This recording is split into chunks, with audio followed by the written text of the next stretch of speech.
میں یہ کہنا چاہوں گا پوری انسانیت سے کہ آج جو دور ہے بھگوان کال کی اوتار کا، اور ہمارے اللہ ٹی وی کے پلیٹ فارم سے جو بھگوان کے نام کا سمرن دان ہو رہی ہے، پوری دنیا کو دعوت ہے کہ آئیں بنا شرط بھگوان کے نام کا، جس نام سے آپ بھگوان کو جانتے ہیں، مانتے ہیں، جس نام کو بھجتے ہیں، اسی نام کے دوارا اپنے دل میں اس کو ڈالیں اور اس کے دوارا جوتی بنائیں اور بیترنی پار کرنے کا سادھن بنا لیں۔ اس کے ساتھ ہی اپنے ہم باڑی کو ورام دینا چاہتے ہیں، اور انت میں اپنے سننے والے سبھی بھائی بندھوؤں کو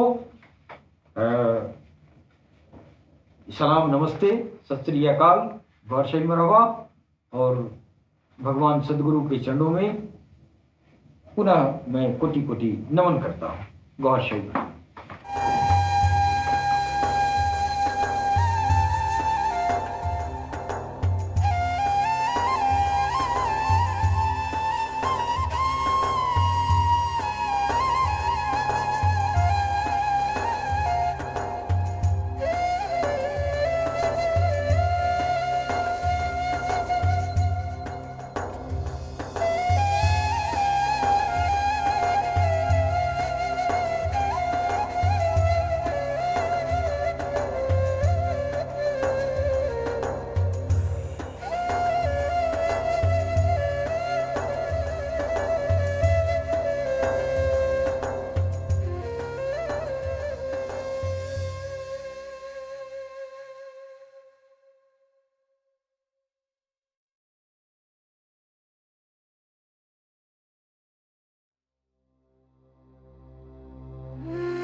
الحمد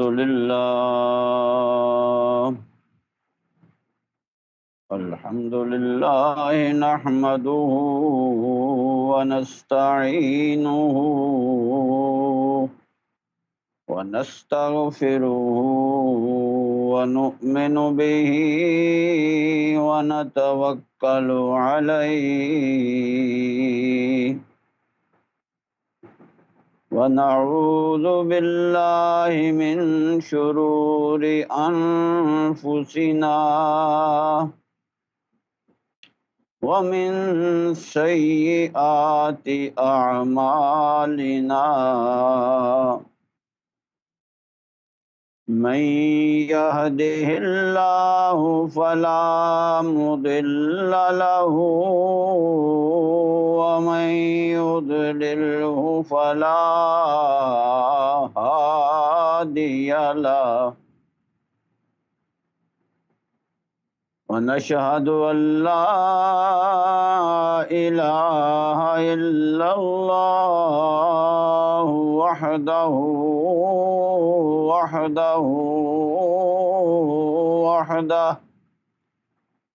لا شريك له ولا مثل له ولا مثال له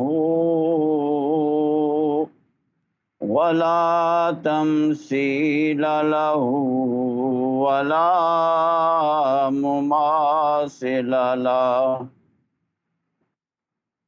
لا ضد له ولا ند له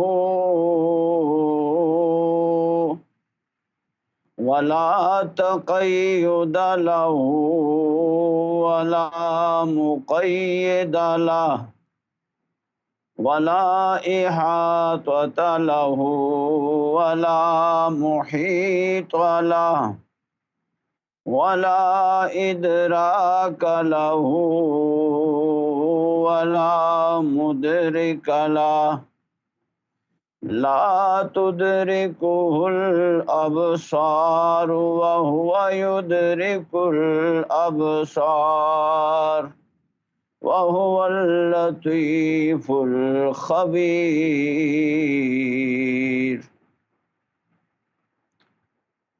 ولا صد له ولا صد له ولا حد له هو الله الأحد الصمد لم يلد ولم يولد ولم يكن له كفوا أحد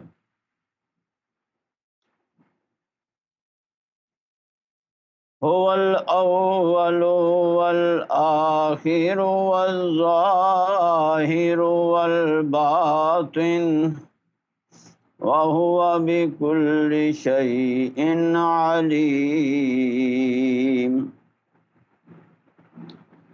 هو الله الذي لا إله إلا هو عالم الغيب والشهادة هو الرحمن عالم الغيب والشهادة هو الرحمن الرحيم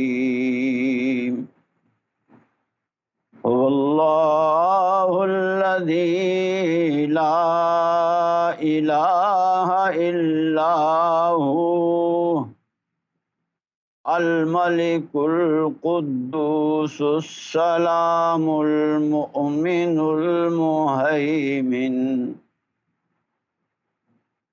المؤمن المهيمن العزيز الجبار المتكبر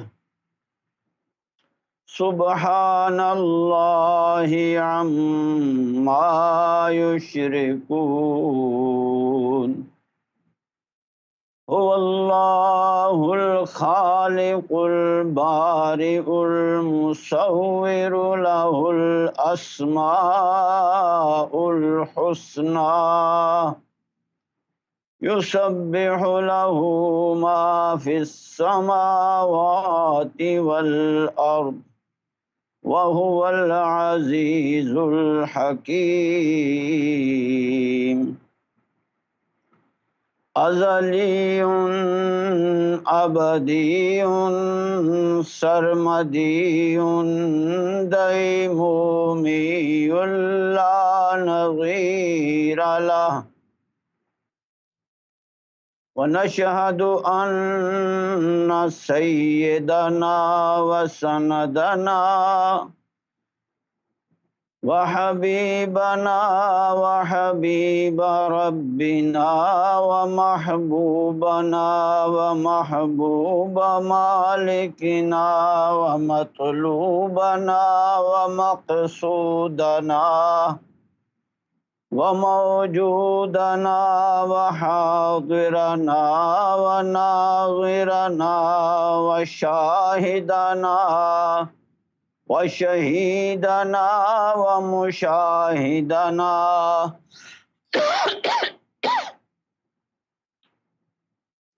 وطبيبنا وطبيب قلوبنا وطبيب صدورنا وطبيب نفوسنا وطبيب أنفسنا وطبيب أرواحنا وطبيب أجسادنا وطبيب عقولنا وطبيب أفكارنا وطبيب أوهامنا وطبيب ظنوننا وطبيب أمراضنا وطبيب أسقامنا وطبيب ظواهرنا وطبيب بواطننا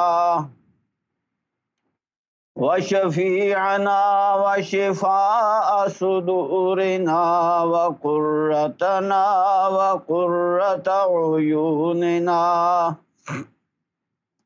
وغوثنا وغيثنا وغياثنا ومغيثنا وعوننا وعيننا وعياننا ومعيننا وملكنا ومالكنا ومليكنا أعلانا وأولانا ومولانا محمدا عبده ورسوله أما بعد فأعوذ بالله من الشيطان الرجيم بسم الله الرحمن الرحيم إذا جاء نصر الله والفتح ورأيت الناس يدخلون في دين الله أفواجا فسبح بحمد ربك واستغفره إنه كان توابا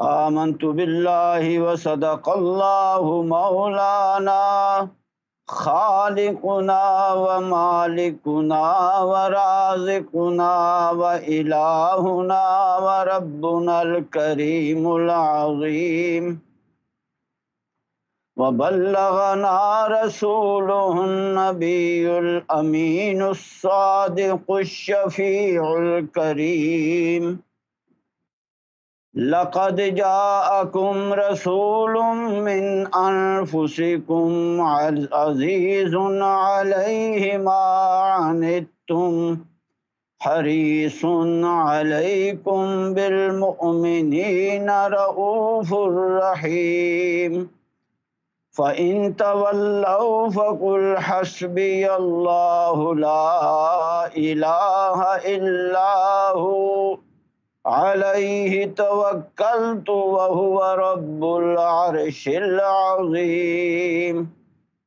ونحن على ذلك لمن الشاهدين والشاكرين والحمد لله رب العالمين قد قال الله تبارك وتعالى جل جلاله وجل ثناؤه وجل مجده وأعز سلطانه وعم نواله وأتم برهانه وأعظم شانه وأعلى ذكره في شان حبيبه مخبرا وآمرا وناطقا وذاكرا وقائلا ومتكلما ومعلما ومتنبها ومصليا ومسلما إن الله وملائكته يصلون على النبي يا أيها الذين آمنوا صلوا عليه وسلموا تسليما اللهم صل على محمد وعلى آل محمد كما صليت على إبراهيم وعلى آل إبراهيم إنك حميد مجيد اللهم بارك على محمد وعلى آل محمد كما باركت على إبراهيم وعلى آل إبراهيم إنك حميد مجيد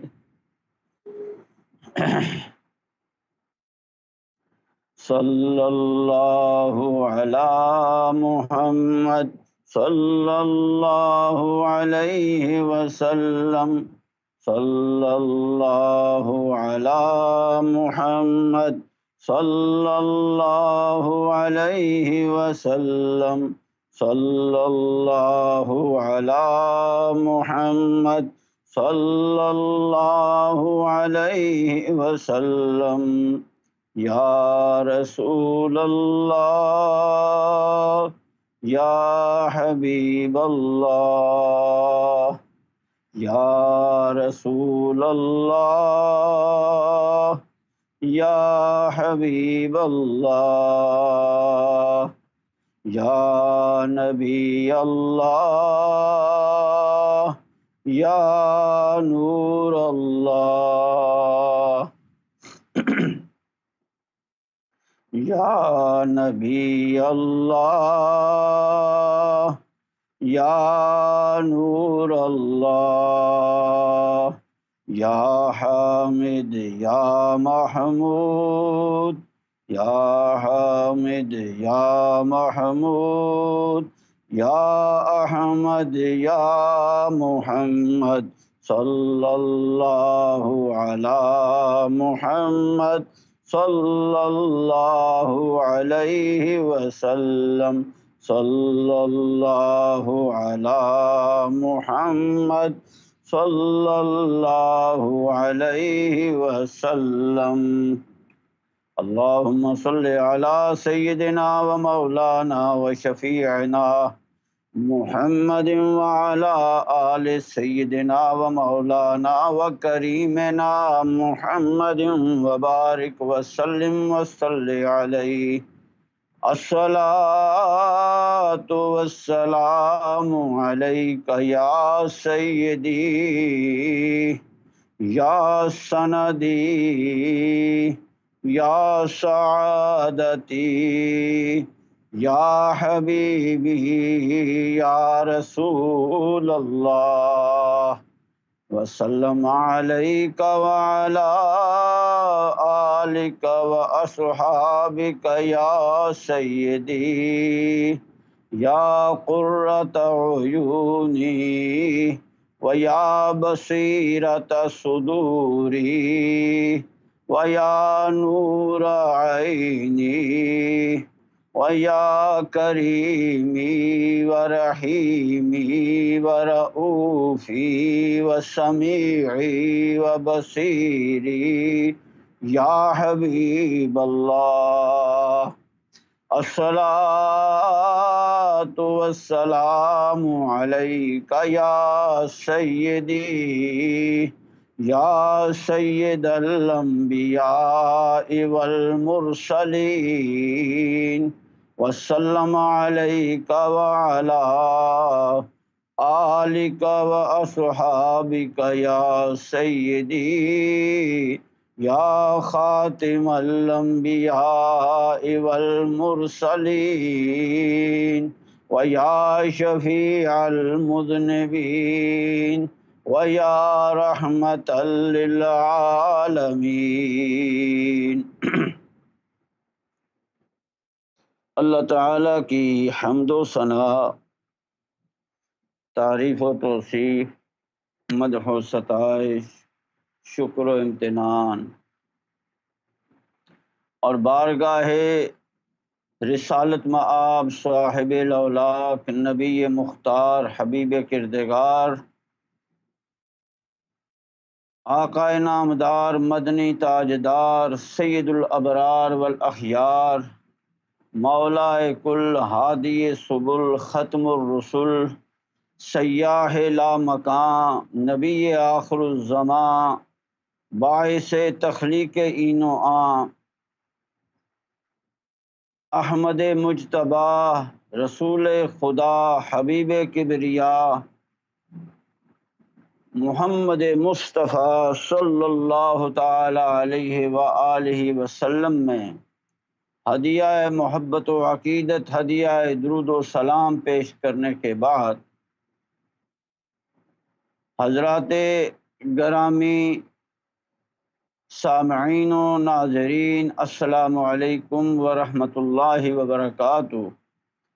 سرکار امام مہدی سیدنا ریاض احمد گوہر شاہی کی ذات مقدس، ذات عظیم، ذات ستودہ صفات سے نسبت اور تعلق رکھنے والے، محبت و عقیدت رکھنے والے احباب گرامی کی خدمت میں گوہر شاہی مرحبا، خصوصاً بالخصوص سیدی یونس الگوہر، نمائندہ خاص الخاص، ترجمان واحد الوحید فی الدنیا والعالم والکون، سرکار امام مہدی سیدنا ریاض احمد گوہر شاہی کی خدمت عالی جناب، بارگاہ تقدس مآب، حضور معلی القاب، محبت و عشقت مآب میں نہایت ادب و احترام، محبت و عقیدت کے ساتھ عاجزانہ مؤدبانہ دست بستہ گوہر شاہی مرحبا۔ معزز سامعین و ناظرین، پروگرام دین اللہ فی مرآت القرآن لے کر آپ احباب کی خدمت میں حاضر ہوں۔ یہ پروگرام روزانہ اس وقت ALRA TV کی وساطت سے پوری دنیا میں کل انسانیت کے لیے پیش کیا جاتا ہے، اور اس پروگرام میں ہم سرکار امام مہدی سیدنا ریاض احمد گوہر شاہی کی عظیم معرکۃ الآراء، کتاب مقدس، تصنیف لطیف، کلام مبارک، دین الہی کا مطالعہ اور تلاوت کرتے ہیں۔ کتاب مقدس دین الہی ایک الہامی کتاب ہے اور علم لدنی کا ایسا خزانہ ہے کہ جو قلزوں میں بے کراں ہے، جس کا کوئی احاطہ نہیں کر سکتا، بحر ناپیدا کنار ہے۔ سرکار امام مہدی سیدنا ریاض احمد گوہر شاہی نے یہ عظیم مقدس کتاب دین اللہ کے حقائق انسانیت پر واضح کرنے کے لیے، ظاہر کرنے کے لیے، عام فرمانے کے لیے سپرد قلم فرمائی ہے۔ دین اللہ کے علوم و معارف، دین اللہ کے اسرار و رموز اور دین اللہ کے فیوز و برکات سرکار امام مہدی سیدنا ریاض احمد گوہر شاہی نے کتاب مقدس دین الہی کے ذریعے کل انسانیت کے لیے ارزاں فرما دیے ہیں۔ اور کتاب مقدس دین الہی میں سرکار امام مہدی سیدنا ریاض احمد گوہر شاہی نے دین اللہ کی حقیقت ہر انسان کے لیے آشکار فرما دی، اور آپ نے بتایا کہ دین اللہ کا تعلق ارواح انسانیت سے ہے۔ روز ازل امر کن کے ذریعے جب اللہ رب العالمین نے ارواح کو تخلیق فرمایا اور بے شمار ارواح مارز وجود میں آئیں، تو اس وقت اللہ تعالیٰ نے ان ارواح سے ایک عہد لیا تھا۔ وہ ارواح جب مارز وجود میں آئیں، جب تخلیق ہوئیں، تو وہ حضوری باری تعالیٰ میں صف بستہ حاضر ہوئیں، اور سرکار امام مہدی سیدنا ریاض احمد گوہر شاہی نے ان ارواح کی صفوں کی ترتیب بھی باقاعدہ کتاب مقدس دین الہی کے اندر بیان فرمائی ہے۔ اور ان صفوں کے حوالے سے قرآن مجید میں بھی اللہ تعالیٰ ارشاد فرماتا ہے والصافات صفا، کہ قسم ہے ان ارواح کی جو صف بندی کرنے والی ہیں۔ تو سرکار امام مہدی سیدنا ریاض احمد گوہر شاہی نے روز ازل حضوری باری تعالیٰ میں ارواح کی صف بندی کو باقاعدہ تفصیل کے ساتھ بیان فرمایا ہے، اور پھر بتایا کہ کس طرح اللہ تعالیٰ نے ان ارواح سے عہد الست لیا، جس کا ذکر اللہ تعالیٰ نے قرآن مجید میں فرمایا۔ اور اللہ تعالیٰ ارشاد فرماتا ہے وَإِذْ أَخَذَ رَبُّكَ مِن بَنِي آدَمَ مِن ظُهُورِهِمْ ذُرِّيَّتَهُمْ وَأَشْهَدَهُمْ عَلَىٰ أَنفُسِهِمْ أَلَسْتُ بِرَبِّكُمْ قَالُوا بَلَىٰ شَهِدْنَا أَن تَقُولُوا يَوْمَ الْقِيَامَةِ إِنَّا كُنَّا عَنْ هَٰذَا غَافِلِينَ۔ یہ جو آیت مبارکہ ہے، اس میں اللہ تعالیٰ نے اس عہد الست کی پوری حقیقت بیان فرما دی ہے، اور یہ جو عہد الست تھا یہ دراصل رب کی ربوبیت کا اقرار مشاہدے کی بنیاد پر تھا۔ دیدار الہی ان ارواح کو نصیب ہوا اور چشم بصیرت سے ارواح نے جب رب کریم کی رؤیت حاصل کی تو پھر ان سے پوچھا گیا کہ بتاؤ اب میرے سوا کون ہے کہ جو تمہارا پروردگار ہے، جو تمہارا پالنہار ہے، جو تمہارا خالق و مالک ہے۔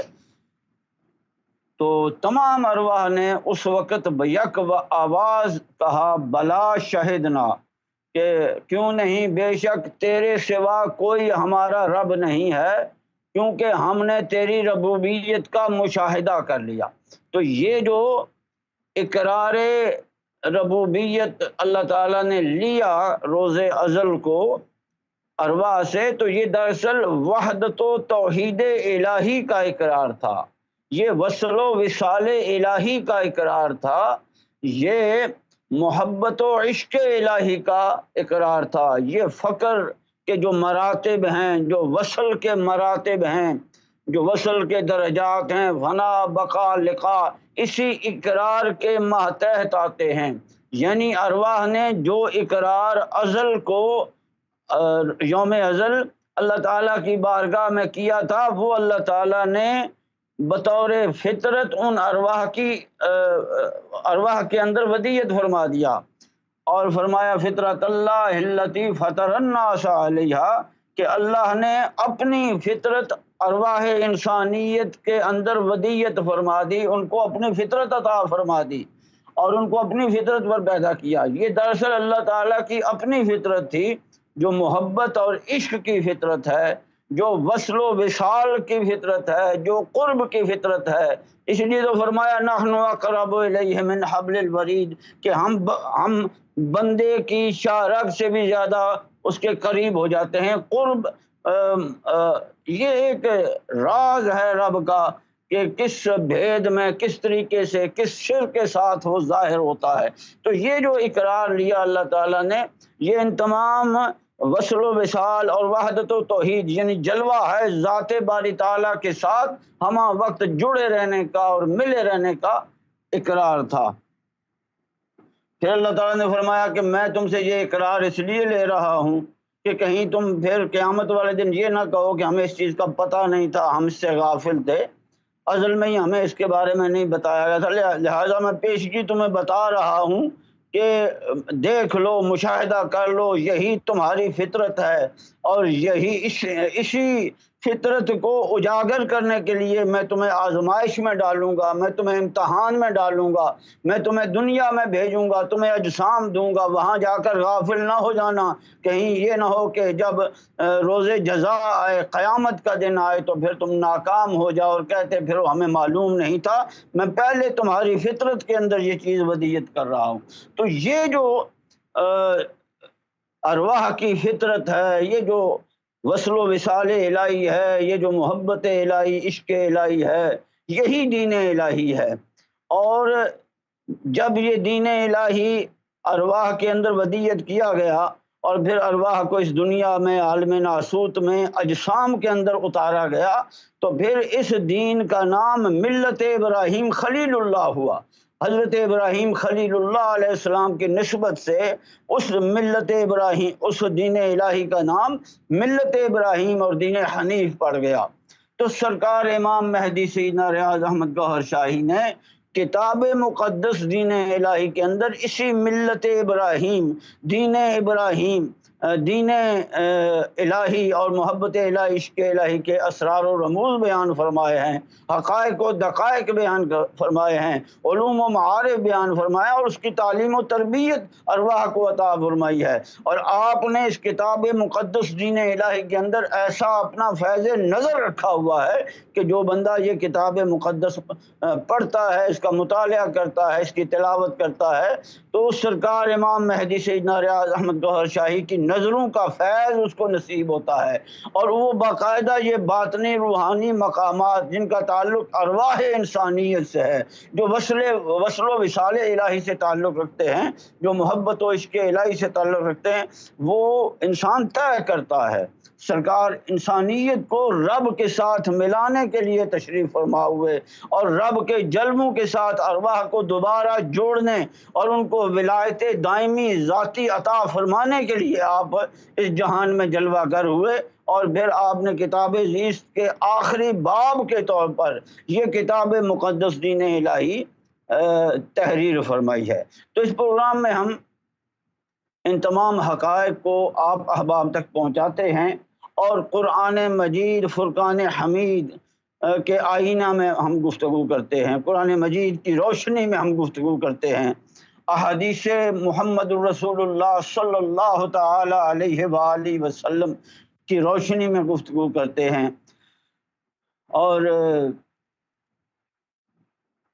علماء راسخین نے اس حوالے سے جو کچھ فرمایا ہے، مفسرین کرام محدثین عظام نے جو بیان کیا ہے وہ آپ کے سامنے ہم پیش کرتے ہیں، اولیاء اللہ نے، فقراء واصلین نے، اور جو عاشقان باصفا عاشقان الہی ہیں ان کا جو کلام ہے وہ ہم آپ تک پہنچاتے ہیں، صحابہ کرام، اہل بیت اطہار، ائمہ طاہرین، تابعین، تبع تابعین نے اس حوالے سے جو کچھ فرمایا، اسلاف امت نے جو کچھ بیان کیا وہ ہم اس پروگرام میں آپ احباب کے گوش گزار کرتے ہیں۔ یعنی اسلامی تعلیمات کے ہر پہلو کی روشنی میں ہم گفتگو کرتے ہیں اور دلائل کے ساتھ اور براہین قاطعہ کے ساتھ ہم گفتگو کرتے ہیں، اور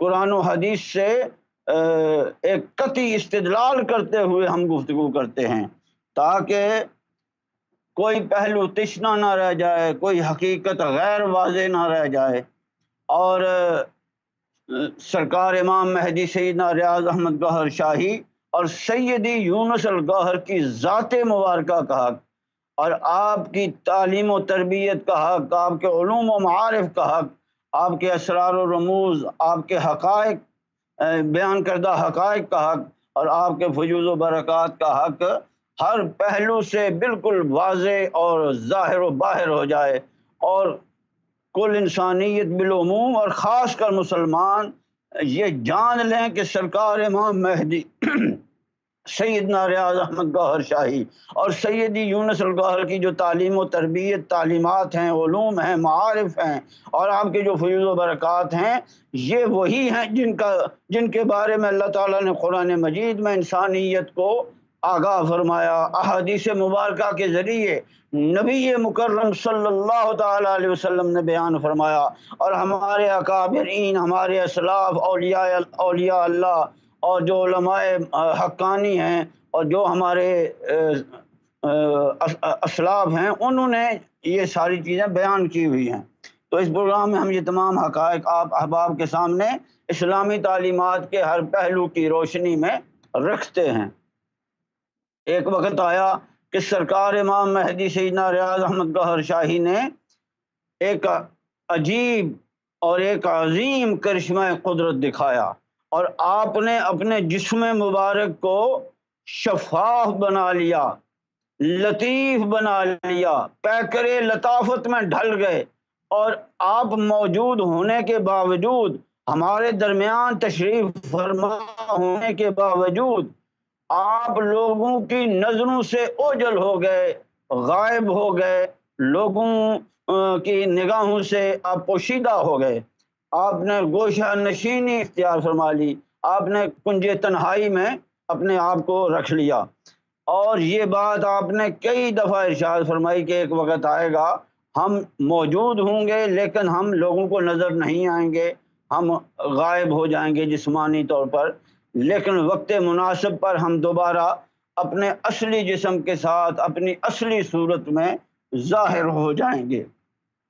تو یہ کرشمہ قدرت ہے جو سرکار امام مہدی سیدنا ریاض احمد گوہر شاہی کے وجود مبارک سے سامنے آیا، اور اس کے ساتھ ملا ہوا اور اس سے جڑا ہوا اس سے بھی بڑا کرشمہ قدرت یہ ہوا کہ سرکار امام مہدی سیدنا ریاض احمد گوہر شاہی نے اپنی صورت بدل لی، اپنی صورت تبدیل فرما لی، اور آپ نے سیدی یونس الگوہر کی صورت اختیار فرما لی، اور سیدی یونس الگوہر کے وجود مبارک میں جلوہ گر ہو گئے اور سیدی یونس الگوہر کے قلب مبارک میں تشریف فرما ہو گئے اور صورت یونس کا نقاب باطن اوڑھ کر آپ نے پہلے سے بھی زیادہ شدت کے ساتھ اور قوی تر انداز میں مخلوق خدا کو اپنا فیض عطا فرمانا شروع کیا، اپنے علوم و معارف عطا فرمانا شروع کیے۔ اور آج سیدی یونس الگوہر کے فیض نظر کا یہ عالم ہے کہ انسانیت آپ کے علوم و معارف، آپ کی تعلیم و تربیت اور آپ کے فیوض و برکات سید یونس الگوہر کا فیضان نظر حاصل کر کے جوق در جوق اور فوج در فوج دین اللہ میں داخل ہو رہی ہے، دین الہی میں داخل ہو رہی ہے۔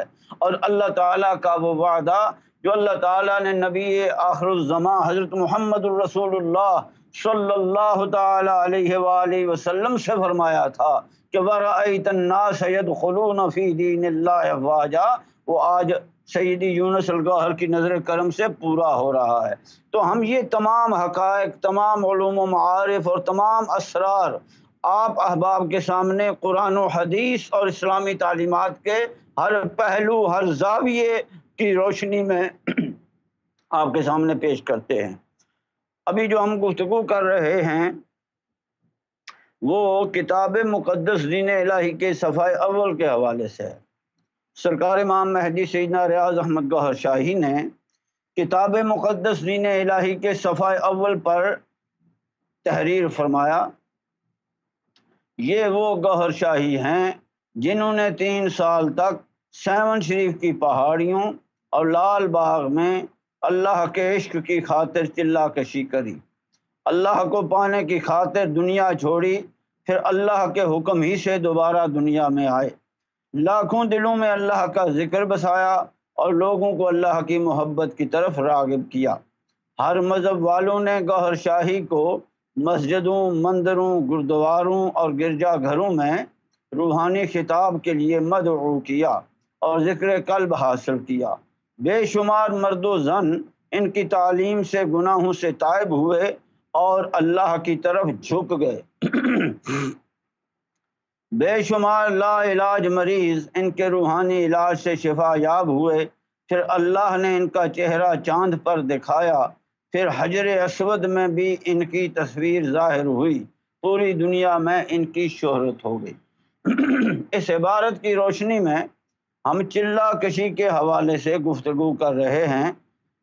جتنے انبیاء کرام ہوئے، مرسلین عظام ہوئے، حتیٰ کہ نبی آخر الزمان حضرت محمد الرسول اللہ صلی اللہ تعالی علیہ وآلہ وسلم نے بھی اپنی زندگی کے کچھ ایام، کچھ اوقات گوشہ تنہائی میں گزارے، کسی نہ کسی حوالے سے گوشہ نشینی آپ نے اختیار فرمائی، انبیاء کرام نے اختیار فرمائی، مرسلین عظام نے اختیار فرمائی۔ حضور نبی کریم صلی اللہ تعالی علیہ وسلم غار حرا میں تشریف لے جاتے رہے، اسی طریقے سے موسیٰ علیہ السلام کوہ طور پہ جاتے رہے، دیگر انبیاء کرام کا بھی اپنا اپنا ایک پورا طریقہ کار تھا، اپنا وقت انہوں نے کچھ تنہائی میں گزارا۔ اور پھر جب اولیاء اللہ کا دور آیا تو اولیاء کاملین نے تو بڑے بڑے لمبے چلے کیے اور کئی کئی سالوں پر محیط چلے کیے، پہاڑوں میں، جنگلوں میں، دریاؤں میں، صحراؤں میں، غاروں میں، اور مخلوق سے کٹ کر وہ اللہ سے لو لگائے رہے۔ تو یہ جو چلہ کشی ہے یہ دراصل تصوف کی راہ ہے، صوفیاء کرام یہ رستہ اختیار کرتے ہیں، اس حوالے سے ہم گفتگو کر رہے ہیں۔ اور میں نے جس ہستی کی چلہ کشی کا تذکرہ آپ احباب کے سامنے شروع کیا تھا وہ ہیں حضرت حجت الاسلام والمسلمین ابو حامد محمد بن محمد الغزالی رحمۃ اللہ تعالی علیہ، جو کہ بہت سارے علوم میں امامت کے درجہ پر فائز ہوئے اور بہت سارے علوم میں آپ نے کمال حاصل کیا اور ایک عبقری شخصیت ہیں عالم اسلام میں، آج بھی آپ کا طوطی بولتا ہے اور علماء اور عوام سبھی آپ کا احترام بھی کرتے ہیں، اور آپ کے جو علوم و معارف ہیں جو آپ نے کتابوں کی صورت میں رکھے ہیں، لوگ ان سے استفادہ بھی کرتے ہیں، استفادہ بھی کرتے ہیں۔ لیکن ہوا یہ کہ حضرت امام غزالی رحمۃ اللہ علیہ اتنے علوم حاصل کرنے کے باوجود، اتنے فنون میں کمال اور ملکہ حاصل کرنے کے باوجود، آپ نے پھر سب کچھ ترک کر دیا، اور آپ نے یہ سمجھا کہ یہ جو کچھ میرے پاس ہے یہ تو بالکل خام ہے اور میں گمراہی میں ہوں۔ آپ نے تقلیدی روش کو ترک کرنے کا فیصلہ کیا۔ دین میں جو تقلیدی روش ہے، اس کے حوالے سے کافی گفتگو ہو چکی ہے، اس کو آپ نے ترک کیا، اور آپ اس دین فطرت کی تلاش میں نکل کھڑے ہوئے، جس کے بارے میں نبی کریم صلی اللہ تعالی علیہ وسلم نے ارشاد فرمایا کہ کل مولود یولد علی الفطرہ فابواہ یہودانہ او ینصرانہ او یمجسانہ۔ یہ جو یونسرانہ یمجسانہ یہودانہ، یہ تقلیدی روش ہے۔ اصل دین فطرت وہ ہے جس کو اپنی روح کے اندر لے کر بچہ پیدا ہوتا ہے، کل مولود یولد علی الفطرہ، جس کے بارے میں حضور پاک نے فرمایا۔ تو امام غزالی رحمۃ اللہ علیہ اس دین فطرت کی طلب میں، اس دین فطرت کی تلاش میں نکل کھڑے ہوئے، اور یہ وہی دین فطرت ہے کہ جس کے بارے میں ہم روزانہ یہاں گفتگو کرتے ہیں، اور جس کا فیض آج سرکار امام مہدی سیدنا ریاض احمد گوہر شاہی اور سیدی یونس الگوہر کل انسانیت کو عام لٹا رہے ہیں، عام عطا فرما رہے ہیں، اور جس کے اسرار و رموز اور علوم و معارف سیدی یونس الگوہر نے، سرکار امام مہدی سیدنا ریاض احمد گوہر شاہی نے ہر انسان کے لیے عام فرما دیے۔ لیکن یہ بہت پہلے کا وقت ہے، امام غزالی رحمۃ اللہ علیہ کا وقت۔ آپ اس دین فطرت کی تلاش میں نکلے، اور آپ نے اس دین فطرت کو حاصل کرنے کے لیے پھر تصوف کی راہ اختیار فرمائی، صوفیاء کرام کا رستہ اختیار فرمایا، اولیاء اللہ کے نقش قدم پر چلتے ہوئے آپ نے 10 سال گوشہ تنہائی میں گزارے، اور آپ نے اس دوران سب سے پہلے کچھ بزرگوں کی کتابوں کا مطالعہ کیا، جن میں حضرت ابو طالب مکی رحمۃ اللہ علیہ کی قوت القلوب کتاب ہے، جو کہ تصوف کی پہلی کتاب ہے جس میں اسرار الہی کا بیان کیا گیا ہے، اللہ کے رازوں کا پردہ کھولا گیا۔ اور آج سرکار امام مہدی سیدنا ریاض احمد گوہر شاہی نے جب کتاب مقدس دین الہی لکھی ہے، تو یہ تصوف کی میں سمجھتا ہوں کہ آخری کتاب ہے، کیونکہ امام مہدی کا کلام ہے، اور پھر یہ کتاب زیست کا آخری چیپٹر ہے، لہذا جو تصوف کی پہلی کتاب ہے حضرت ابو طالب مکی رحمۃ اللہ علیہ نے لکھی، وہ بھی اسرار الہی پر مشتمل ہے، اور یہ جو کتاب مقدس دین الہی ہے، یہ بھی سرکار امام مہدی سیدنا ریاض احمد گوہر شاہی نے اللہ کے پوشیدہ راز انسانوں پر آشکار کرنے کے لیے جو ہے وہ تحریر فرمائی ہے۔ اور آپ نے کتاب مقدس دین الہی کے ٹائٹل پر یہ بات لکھی ہے کہ دین الہی خدا کے پوشیدہ راز ہیں۔ تو بہت ساری چیزیں آپس میں مماثلت رکھتی ہیں، ملتی جلتی ہیں۔ تو حضرت امام غزالی رحمۃ اللہ علیہ نے قوت القلوب کا مطالعہ کیا، اس کے علاوہ حضرت حارث محاسبی کی کتابوں کا مطالعہ کیا انہوں نے، حضرت جنید بغدادی رحمۃ اللہ علیہ، حضرت ابو بکر شبلی رحمۃ اللہ علیہ، اور دیگر حضرت باجید بستامی رحمۃ اللہ علیہ، اور دیگر اولیاء اللہ کے احوال کا مشاہدہ کیا، مطالعہ کیا، اور پھر آپ نے یہ رستہ اختیار کیا۔ تو ہم اس حوالے سے کافی تفصیلی گفتگو کر چکے ہیں، اور ابھی ہم جو ہے وہ ان بزرگان دین کے حوالے سے گفتگو کر رہے ہیں جن کی کتابیں پڑھ کے امام غزالی نے اس رستے میں رہنمائی حاصل کی، تصوف کے رستے میں، شرح صدر کے رستے میں، رب کی محبت کی راہ میں جب آپ چلے تو آپ نے جن بزرگان دین کی کتابوں سے رہنمائی حاصل کی، ہم ان کے مختصر احوال آپ تک پہنچا رہے ہیں۔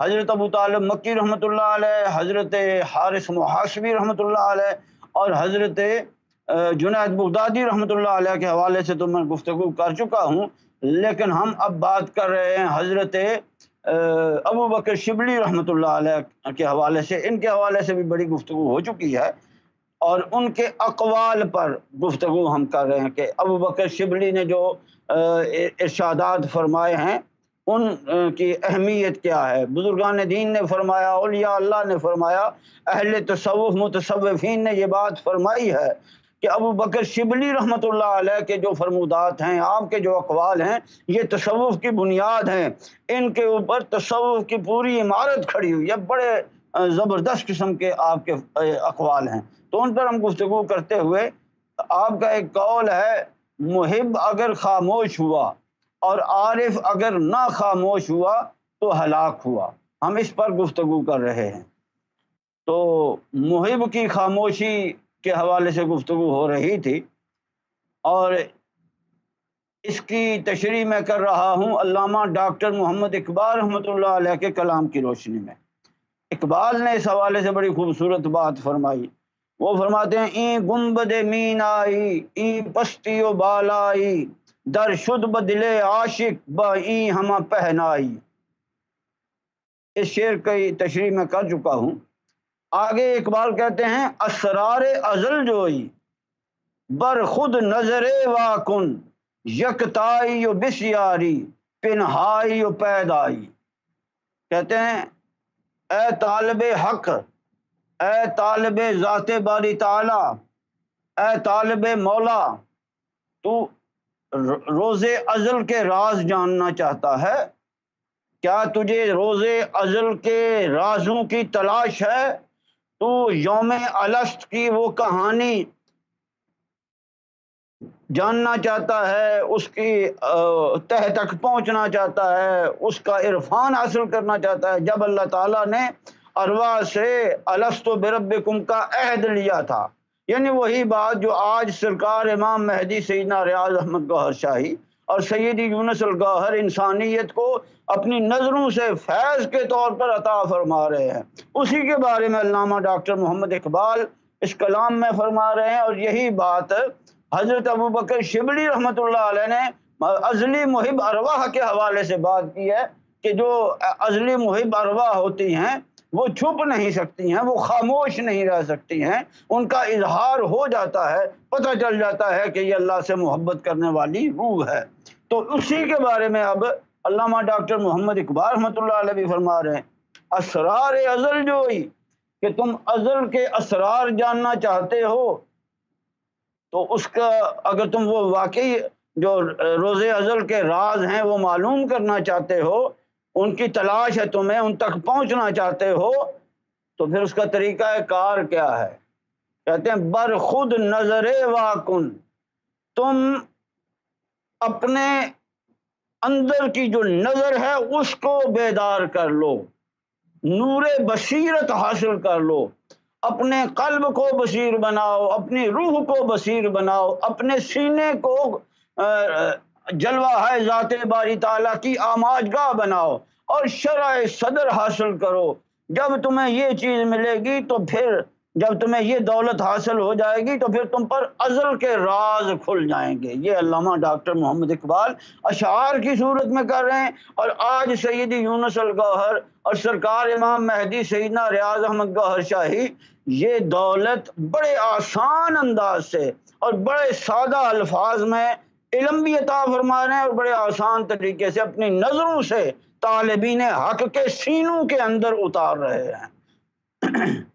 اٹھو وگرنہ حشر نہ ہوگا کبھی بپا، دوڑو زمانہ چال قیامت کی چل گیا۔ کرم نوازی کی اس دور میں انتہا ہے کہ سرکار امام مہدی سیدنا ریاض احمد گوہر شاہی اور سیدی یونس الگوہر انسانیت کو کتنی عظیم دولت، کتنے ارزاں طریقے سے، کتنے آسان طریقے سے عطا فرما رہے ہیں۔ تو بہرکیف علامہ ڈاکٹر محمد اقبال کی بات ہو رہی ہے، آپ فرماتے ہیں اسرار ازل جوئی بر خود نظر واکن، اگر تجھے ازل کے رازوں کی تلاش ہے تو پھر اپنے اندر کی نظر کو بیدار کر اور اپنی ہستی کو پہچان، اپنی ذات کو پہچان، اپنے آپ کی معرفت حاصل کر، کیونکہ نبی کریم صلی اللہ تعالی علیہ وسلم کا بھی یہ ارشاد مبارک ہے۔ آپ ارشاد فرماتے ہیں من عرف نفسہ فقد عرف ربا، کہ جس نے اپنے نفس کو پہچان لیا، اپنے آپ کو پہچان لیا، جس نے عرفان ذات حاصل کر لیا، تو پھر وہ رب کے سامنے بے حجاب ہو جاتا ہے، رب اس کے سامنے بے حجاب ہو جاتا ہے، اس کو معرفت رب قدوس حاصل ہو جاتی ہے۔ لہذا اگر تم رب کی معرفت حاصل کرنا چاہتے ہو تو پہلے اپنے آپ کی پہچان حاصل کرو، اپنی معرفت حاصل کرو، اپنے نفس کی معرفت حاصل کرو۔ یہی بات علامہ ڈاکٹر محمد اقبال کہہ رہے ہیں کہ اسرار ازل جوئی، کہ تم ازل کے راز جاننا چاہتے ہو، بر خود نظر واکن، پہلے اپنے راز تو جان لو، پہلے اپنی حقیقت کو تو کھوج لو، اپنی حقیقت کو تلاش کر لو، اور نگاہ بصیرت سے اپنی حقیقت سے آشنا ہو جاؤ، اور جب تم پر اپنا راز کھلے گا تو پھر کیا ہوگا؟ اقبال کہتے ہیں یکتائی و بسیاری، وحدت بھی تمہیں اپنے وجود میں ملے گی اور کثرت بھی تمہیں اپنے وجود میں ملے گی، پنہائی و پیدائی، وہ باطن بھی تمہارے اندر ہے اور ظاہر بھی تمہارے اندر ہے۔ بڑی خاص بات کی ہے علامہ اقبال رحمۃ اللہ علیہ نے، بہت زبردست بات کی ہے۔ یہی بات قرآن مجید میں اللہ تعالیٰ ارشاد فرماتا ہے هو الاول والآخر والظاہر والباطن وهو بكل شيء علیم، کہ وہی ذات ہے جو ذات یاہو ہے، وہ اول بھی خود ہے، آخر بھی خود ہے، ظاہر میں بھی خود ہے اور باطن میں بھی خود ہے۔ لوگ رب کو تلاش کرتے ہیں اور رب کسی نہ کسی بھیس میں، کسی نہ کسی روپ میں مخلوق کے درمیان اپنے جلوے پھیلا رہا ہوتا ہے، کبھی وہ داتا کے روپ میں ہوتا ہے، کبھی وہ خواجہ غریب النواز کے روپ میں ہوتا ہے۔ یہ رب کے راز ہیں، ہو بھی نہیں اور ہر جا ہو، تم ایک گورکھ دھندا ہو۔ تو علامہ صاحب فرماتے ہیں بسیاری و پہنائی، بسیاری و پنہائی، یعنی کہ یکتائی و بسیاری، یکتائی بھی تمہیں اپنے اندر ملے گی۔ یکتا کسے کہتے ہیں؟ احدیت کو۔ ایک ہوتا ہے یکجا ہونا، ایک ہوتا ہے یکتا ہونا، یہ بڑی خاص بات ہے۔ یہ ذات کی طرف، ذات قدیم کی طرف اشارہ ہے۔ یکجا واحد ہے اور یکتا احد ہے۔ قرآن مجید میں جہاں بھی اللہ تعالیٰ نے اپنی توحید کا ذکر فرمایا وہاں وحدت کا ذکر اکثر مقامات پر فرمایا، بلکہ بیشتر مقامات پر وحدت کا ہی ذکر فرمایا ہے، واحد کا لفظ استعمال فرمایا ہے، ما سوائے چند مقامات کے جہاں لفظ احد استعمال کیا ہے، جیسا کہ سورہ اخلاص میں اللہ تعالیٰ فرماتا ہے قل هو اللہ احد، کہ ہو کے پردے میں چھپا ہوا جو اللہ ہے وہ احد ہے۔ تو اس میں بڑے راز ہیں، یہ اللہ کا کلام ہے، ظاہر اللہ کا کلام بڑا پر اسرار ہے، لیکن یہاں جو اقبال کہہ رہے ہیں یکتائی و بسیاری، یعنی کہ وہ جو ذات احد ہے، یا جس کو مقام احدیت کہتے ہیں، مقام وحدت بھی ہے، مقام احدیت بھی ہے، حقیقت محمدی اور روح محمدی کا جو مقام ہے وہ مقام محمود، مقام وحدت ہے، اور جو ذات قدیم کا مقام ہے وہ مقام احدیت ہے۔ کچھ کونیہ جہان ہیں، عالمین ہیں، اور کچھ ذاتیہ عالمین ہیں۔ ذاتیہ عالمین کی، ذاتیہ جہانوں کی جو انتہا ہے وہ مقام احدیت ہے۔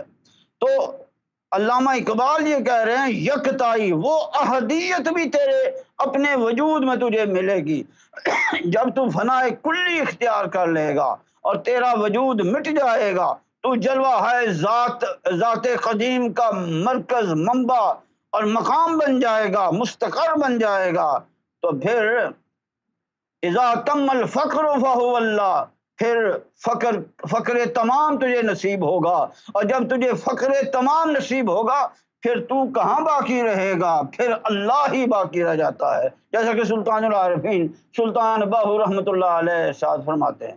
تو وہی بات اقبال یہاں کر رہے ہیں کہ یکتائی، وہ یکتائی بھی تجھے اپنے اندر ملے گی، وہ بشیاری، اور جب اس نے تنزلات کیے اور وہ صفات میں جلوہ فرما ہوا، صفات کی صورت میں اس نے ظہور کیا، اظہار کیا، تو وہ جو صفات کی کثرت ہے وہ بھی تجھے اپنے اندر ملے گی۔ کبھی تو اگر ظاہر کی طرف متوجہ ہوگا تو تجھے کثرت نظر آئے گی، وحدت الوجود تجھ کو نظر آئے گی، اور کبھی جب تو ذات حقیقی کی طرف، ذات قدیم کی طرف متوجہ ہوگا اور ظاہر سے تیری آنکھیں بند ہو جائیں گی تو پھر تجھے ذات قدیم تنہا نظر آئے گی، یکتا نظر آئے گی، لیکن وہ بھی تجھے اپنے اندر ملے گی اور یہ کثرت بھی تجھے تیرے اندر ملے گی۔ رب کی ہر صفت بندے کے وجود سے ظاہر ہوتی ہے، اور رب کی توحید کا اظہار بھی انسان کی روح سے ہوتا ہے۔ لہذا فرمایا اسرار ازل جوئی بر خود نظر واکن، یکتائی و بشیاری پنہائی و پیدائی۔ اب یہ یہاں لفظ و نشر مرتب ہے سارا نا اس کلام کے اندر۔ اقبال کہتے ہیں یکتائی و بشیاری، ایک طرف تجھے وحدت احدیت ملے گی، ایک طرف تجھے احدیت ملے گی، ایک طرف تجھے کثرت ملے گی، اور احدیت پنہا نظر آئے گی، اور جو کثرت ہے وہ تجھے پیدا نظر آئے گی۔ یعنی کہ احدیت یعنی کہ ذات احد کا اگر تو جلوہ دیکھے گا تو وہ تو صرف تو ہی دیکھے گا، وہ تیرے باطن کے اندر ہوگا، لیکن ظاہر میں کیا ہوگا؟ ظاہر میں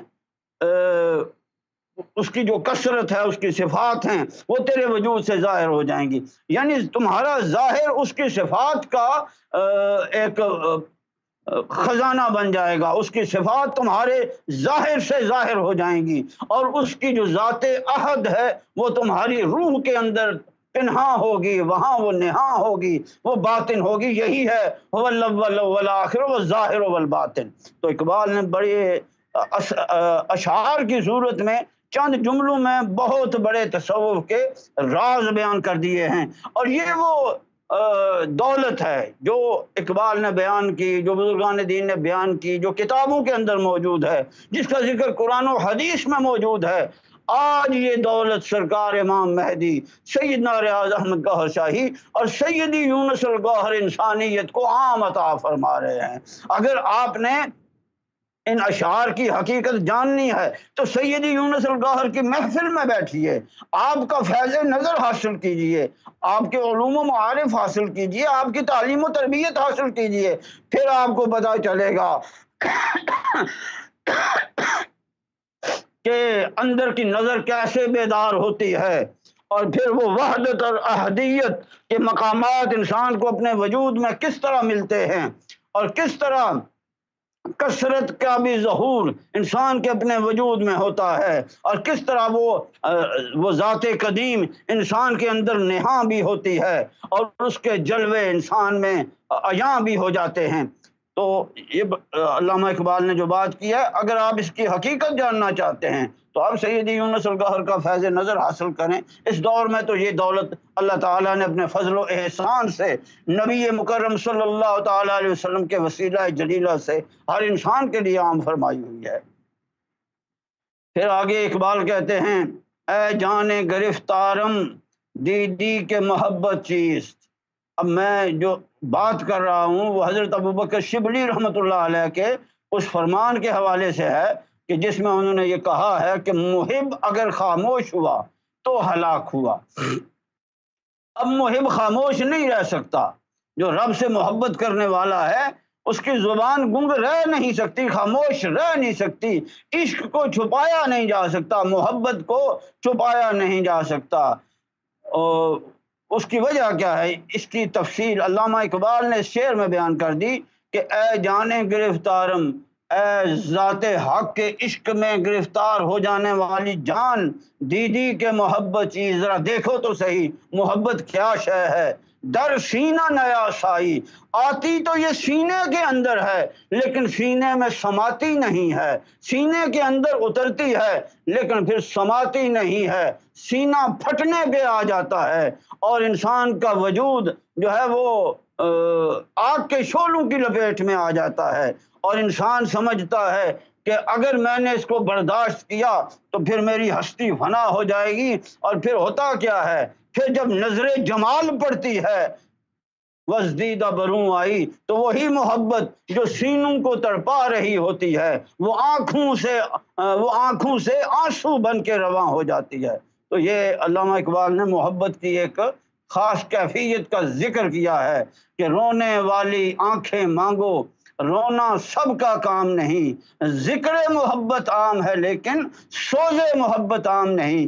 علامہ اقبال سوز محبت کی بات کر رہے ہیں کہ جب محبت الہی انسان کے سینے کے اندر جلوہ گر ہو جاتی ہے تو انسان کے اندر سوز و گداز پیدا ہوتا ہے، اور پھر وہ محبت آنسو بن کے اللہ تعالیٰ کی محبت میں انسان روتا ہے، آنسو بہاتا ہے، اور وہ محبت آنسو بن کے اس کی آنکھوں سے رواں ہو جاتی ہے۔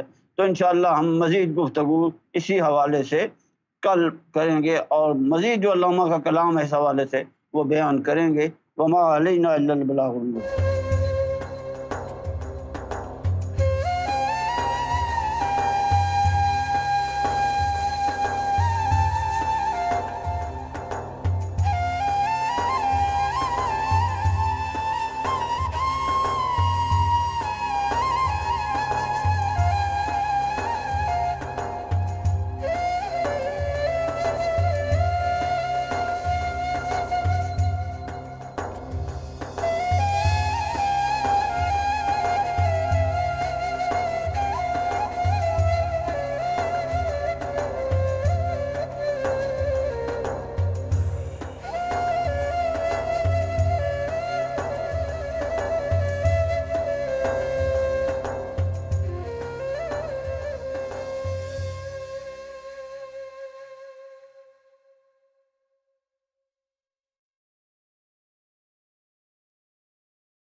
ذکر کے لیے آپ ہیں جی، تھوڑا سا ذکر کا بتائیں نا پہلے، یہ ذکر ہوتا کیا ہے؟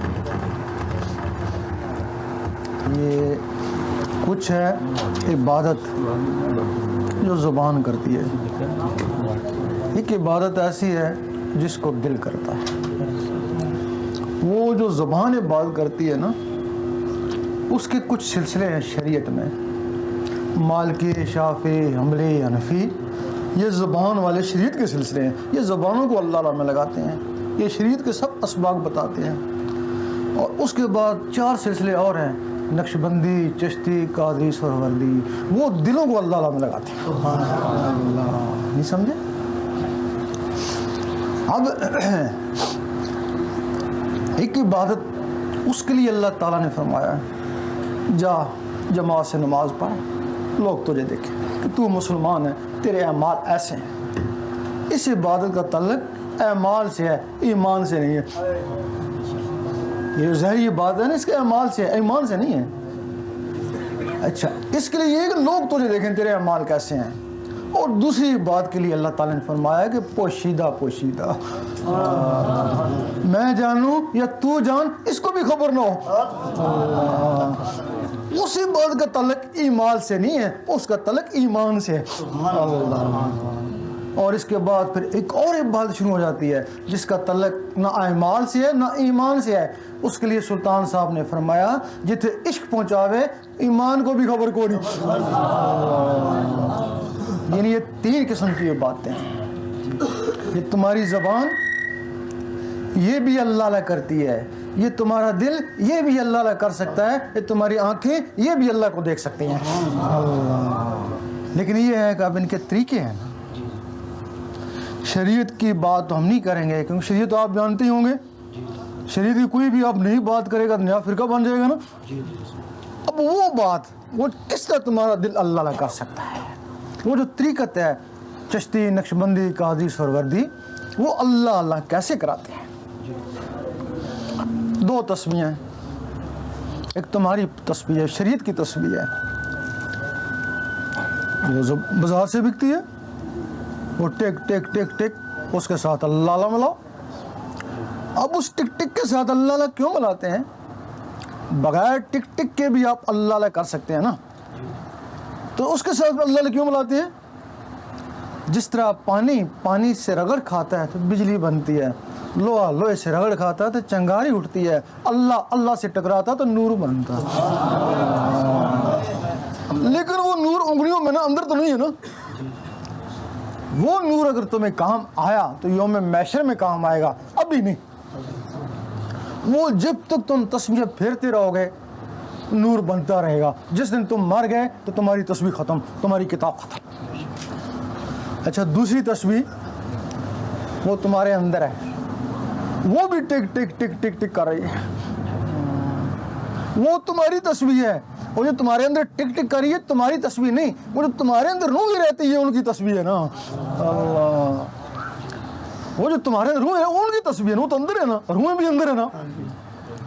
اب روحوں کو جگانا ہے، پہلے وہ سو رہی ہیں اندر، ان کو جگانا ہے۔ جب وہ جاگیں گی تو پھر اس تسبیح کے ساتھ اللہ اللہ کریں گی نا، ورنہ وہ تسبیح خالی چل رہی ہے نا، خالی ٹک ٹک ہو رہی ہے نا۔ اب روحیں جاگے گی کیسے؟ ان تک غذا جائے گی، نور جائے گی، وہ کمزور ہیں، وہ نسوں میں چپکی ہوئی ہیں۔ جب ان تک نور جائے گا تو تب وہ جاگیں گی۔ تو نور کیسے جائے گا؟ اب چونکہ وہ نسوں میں ہے تو نسوں میں نور جائے گا تب۔ یہ باہر نور پڑھتے رہے، نماز پڑھیں، تلاوت پڑھیں، سب بار بار ہے نا، تسبیح کریں سب بار بار ہے نا، تو وہ تو نسوں کے اندر ہے نا۔ جب ان تک نور پھر کیسے جائے گا؟ جب وہ تمہارے دل کی دھڑکن وہ اللہ اللہ پکارے گی، دل کی دھڑکن کے ساتھ اللہ اللہ ملانا شروع کر دو گے تو پھر وہ تسبیح چل پڑے گی۔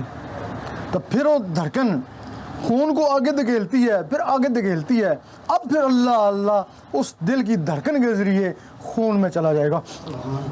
جب خون میں چلا جائے گا تو پھر نسوں میں چلا جائے گا، نسوں سے تمہاری روحوں تک چلا جائے گا۔ جب روحوں تک چلا جائے گا تو پھر وہ بیدار ہو کے وہ اللہ اللہ کرنا شروع کر دیں گے۔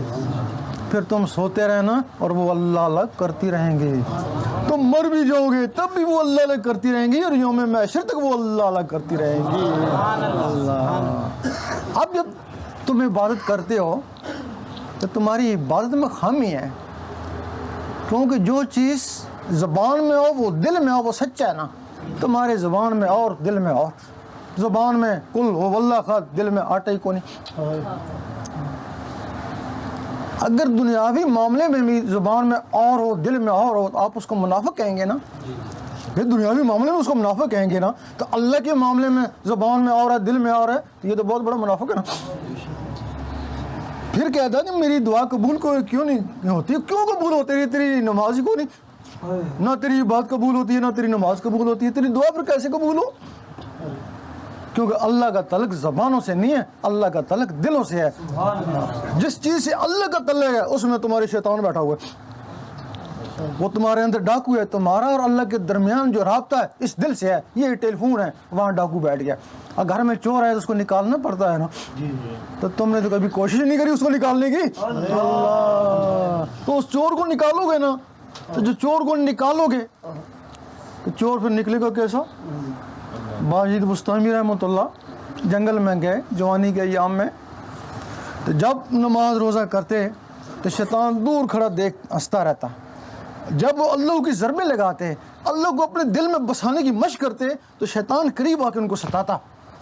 ایک دن ان کو بڑا غصہ آیا، ڈنڈا اٹھایا اس کے پیچھے بھاگے۔ آواز آئی ہے باجد یہ ڈنڈوں سے نہیں مرتا، یہ اللہ کے نور سے جلتا ہے۔ اللہ، تکبیر،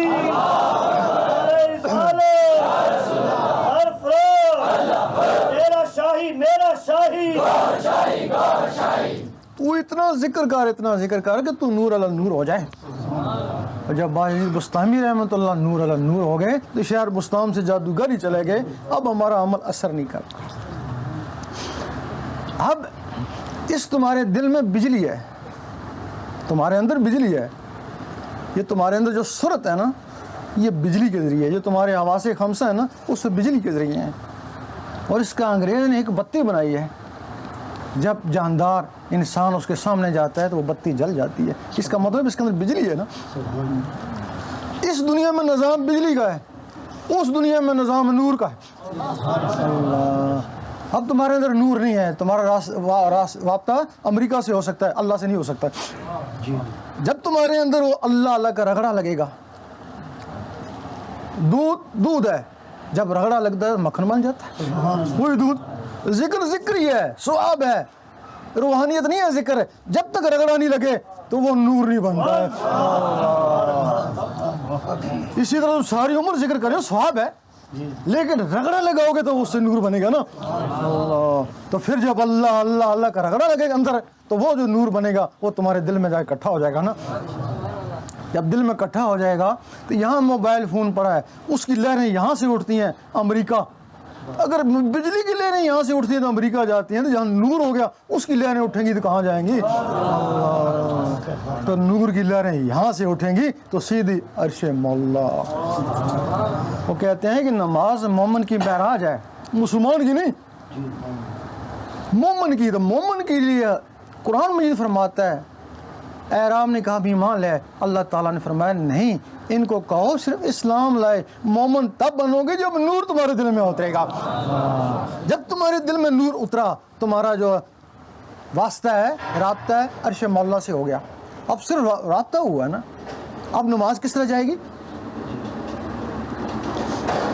جب حضور پاک شب معراج میں گئے تو اللہ تعالیٰ نے آپ کو نمازیں دیں۔ کیوں؟ اگر آپ کوئی نماز نہ پڑھے تو اس کی شان گھٹتی تھوڑی ہے، وہ تو رب ہی ہے۔ تو پھر اس نے تھکانے کے لیے کیوں دی؟ نہیں، اس نے تحفے دیے، اپنی امت کو تحفے دے دینا، وہ مجھے بھیجیں گے، میں ان کو یاد رہوں گا، وہ مجھے یاد رہیں گے۔ یہ ایک دوسرے کو یاد کرنے کے لیے تحفے آئے۔ اب وہ تحفے نیچے آ گئے۔ اب جب نیچے آ گئے، اب جس کے اندر وہ خون ہے، جس کے اندر وہ نور ہے، اس کے ذریعے وہ تحفے اوپر پہنچے گے نا۔ تو جس کے اندر نور کو نہیں تو اس کے تحفے اوپر کو نہیں جاتے، اس کے یہ تحفے آٹے میں تو کاروبار میں ہی گھومتے رہتے ہیں نا۔ اس کو بولتے ہیں کہ نماز حقیقت، وہ نماز مومن کا معراج ہے۔ تو یہ تو مومن کا معراج بن گیا، آگے اس کے ولی ہوتا ہے۔ مومن تو وہاں آواز جاتی ہے نا، تو ولی تو بذات خود جاتا ہے نا۔ جب یہ تمہارے اندر کی روحیں بیدار ہو جائیں گی، ان میں پھر اتنی طاقت ہو جائے گی کہ پھر یہ یہاں سے نکلیں گی تو عرش مولا میں وہاں جا کے نمازیں پڑھیں گی۔ اس وقت تک سر ہی نہیں اٹھائیں گی جب تک اللہ جواب نہیں دے گا لبیک یا عبدی۔ اللہ، یہ سارا تمہارے اندر ہے۔ حضرت علی فرماتے ہیں کہ تیرے اندر ایک خزانہ بند ہے، تجھے اس کی خبر نہیں، اور یقین کرو اگر تمہیں اس خزانے کا پتہ چل جائے کہ تمہارے اندر کیا ہے، تمہیں دکھا دیا جائے، تم گھر بار بیوی بچے چھوڑ کے سب اس خزانے کی تلاش میں نکل جاؤ۔ جب بڑے بڑے خاقانی کو، ابراہیم بن ادم کو یہ خزانے دکھائے گئے، انہوں نے بادشاہیاں چھوڑ گئی اور جنگلوں میں چلے گئے۔ تیرا شاہی میرا شاہی۔ اب یہ ہے کہ ہر چیز کا طریقہ ہوتا ہے، اس کا طریقہ یہ ہے اپنے اندر بسانے کا۔ ہمت مرداں تو بدت خدا۔ آپ کہتے ہیں کہ اگر قسمت میں ہوا ہے تو گھر میں بیٹھے ہی مل جائے گا، یہی کہتے ہیں نا۔ تو بھائی اگر قسمت میں رزق ہوتا ہے تو گھر میں مل جاتا نا، یہاں کیوں آئے ہو، کراچی کیوں آئے ہو؟ اس کے لیے تم نے کیوں نہیں کہا کہ قسمت میں رزق ہوا تو گھر میں ہی مل جائے گا؟ اس کے لیے کیا ہے، قسمت میں ہوا تو مل جائے گا۔ اس کے لیے دوڑ لگائی نا، تو اس کے لیے بھی دوڑ لگانی پڑتی ہے۔ مخدوم جہانیہ سے کسی نے پوچھا کہ جب یہ رزق مقدر میں لکھ دیا تو اس کے لیے پھر گھومنا پھرنا کیا؟ انہوں نے کہا وہ گھومنا پھرنا بھی مقدر میں لکھ دیا۔ اب اس کا طریقہ روزانہ 66 مرتبہ کاغذ کے اوپر اللہ لکھو، باوضو، کوفت سے نہیں، پیار سے۔ ہو سکتا ہے آپ پیار سے لکھ رہے ہوں تو اس وقت اللہ بھی دنیا کو دیکھ رہا ہو، اسی میں کام ہو جائے، کوئی پتہ ہے، وہ تو نقطہ نواز ہے۔ دن میں بھلے کئی بار لکھو، 2 دفعہ، 4 دفعہ، 5 دفعہ، لیکن جب بھی لکھو پیار سے، باوضو 66 مرتبہ۔ یہ 66 ایک عمل بن جائے گا۔ آپ تھوڑے دن لکھیں گے، جو آپ کاغذ پہ لکھتے تھے ایک دن وہ تمہاری آنکھوں میں تیرنا شروع ہو جائے گا۔